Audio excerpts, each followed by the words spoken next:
નમસ્કાર વિદ્યાર્થી મિત્રો. હવે વિવેચકની કિંમતના આધારે અજ્ઞાત સંખ્યા શોધવી. આ પ્રશ્ન હેતુલક્ષી પ્રશ્ન તરીકે પૂછાઈ શકે છે. અહીં સમીકરણ 6x² ઓછા kx પ્લસ 2 = 0 નો વિવેચક 1 હોય તો અહીં આપેલો છે એ અજ્ઞાતની કિંમત આપણે શોધવાની છે. આવા પ્રશ્ન પૂછાવાની શક્યતા ઘણી છે. તો વિવેચક આપેલો છે, તેથી આપણે વિવેચકનું સૂત્ર b² - 4ac નો ઉપયોગ કરીશું. શરૂઆત કરીએ સૂત્રથી જ કે વિવેચક બરાબર b² - 4ac. વિવેચકની કિંમત છે 1, એટલે અહીંયા આપણે 1 મૂકી દઈએ. આ 1 ની કિંમત 1 જે છે વિવેચકની કિંમત એ અહીંયા મૂકશો તો પણ ચાલશે અને આ વિવેચક શબ્દની નીચે મૂકશો તો પણ ચાલશે.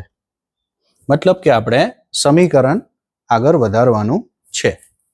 હવે આપેલ દ્વિઘાત સમીકરણ પરથી આપ જુઓ a બરાબર 6 છે, b બરાબર -k છે, c બરાબર 2 છે. આ ત્રણેય કિંમતો આપણે અહીંયા મૂકીએ. b ની કિંમત છે -k નો વર્ગ -4a એટલે 6 તથા c એટલે 2. વિદ્યાર્થી મિત્રો, સાદું રૂપ આપવામાં ખૂબ કાળજી રાખવાની છે. નિશાનીમાં ભૂલ નહીં પડે તે ખાસ જોજો. ઘણી વખત એવું પણ થાય છે કે અહીંયા c ની કિંમત ઋણ આપવામાં આવેલી હોય છે, જેથી માઇનસ માઇનસ પ્લસ થઈ શકે છે. ચાલો અહીં સાદું રૂપ આપીએ. -k નો વર્ગ એટલે k² k નો વર્ગ માઇનસ આ ત્રણેય સંખ્યાનો ગુણાકાર કરીએ.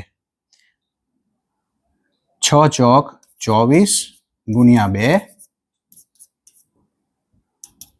ત્યાર પછીના સ્ટેપમાં 24 દુ 48 બરાબર 1.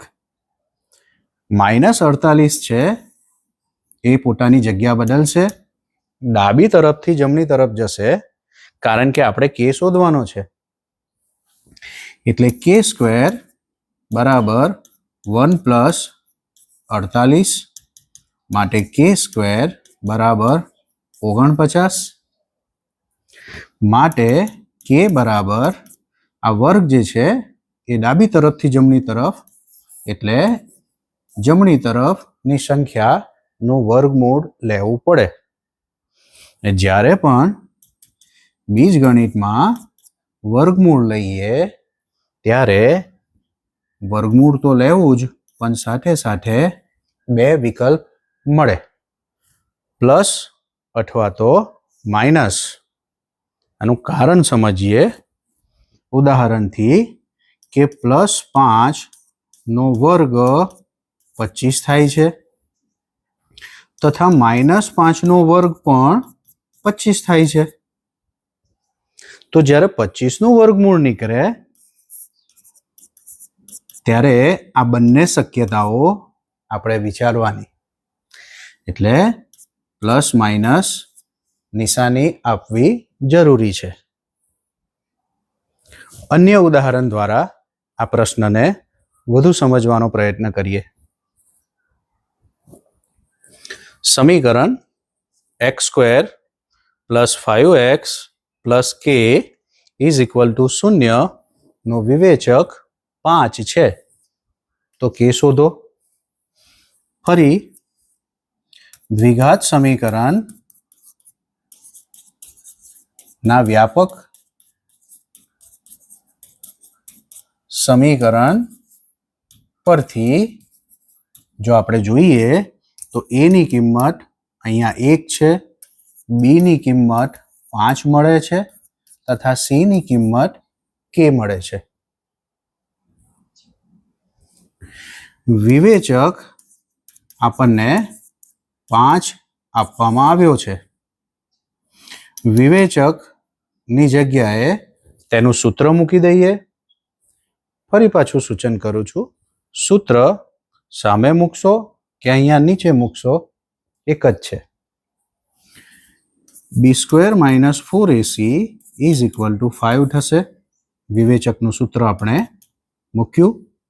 b ની કિંમત 5 છે, a ની કિંમત 1 છે તથા c ની કિંમત k છે. સાદું રૂપ આપીએ. 5 નો વર્ગ 25 થશે. આ ત્રણેય સંખ્યાનો ગુણાકાર કરીએ તો 4 એકા 4 લખીએ અને k તેની સાથે ગુણાકારમાં છે.